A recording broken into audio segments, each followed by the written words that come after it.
Ice cream দেখলে আমি নিজেকে সামলাতে পারি না। এখন আমি আর বিদিশা প্রায় ডেইলি রাত্রিবেলা হাঁটতে বেরোচ্ছি। তো সেদিনকে হাঁটতে হাঁটতে চলে গেছিলাম দ্য পোলার বেয়ার আইসক্রিম স্টোরে।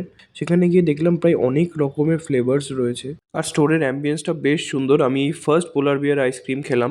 সত্যি বলতে এত রকমের অপশান ছিল যে ঠিক করতে পারছিলাম না কোনটা খাবো। লাস্টে আমি ঠিক করলাম একটা কুলফি নেবো আর বিদিশা কুকিজ অ্যান্ড ক্রিম নিল। আমরা দুটো ফ্লেভার নিয়েছি। আমি নিয়েছি কুলফি আর বিদিশা নিয়েছে cookies and cream. Actually Bidisha আরেকটা ফ্লেভারের পছন্দ ছিল, ব্রাজিলিয়া কফি। হ্যাঁ, ব্রাজিলিয়া কফি। তো ওটা ও নিল না, কারণ আমি কফি খেতে খুব একটা পছন্দ করি না, তাই জন্যে। কিন্তু ও এটা বেশি ভালো লাগছে ওর। তো আমি ভালো কাজই করেছি।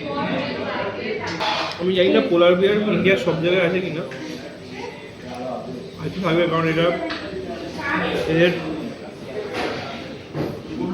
ওয়েবসাইট আছে। মানে আমি কোনোদিন জানতাম না, আমি জাস্ট দেখলাম, ভাবলাম বেশ ভালো লাগছে, তো চলো গিয়ে সার্চ করবো।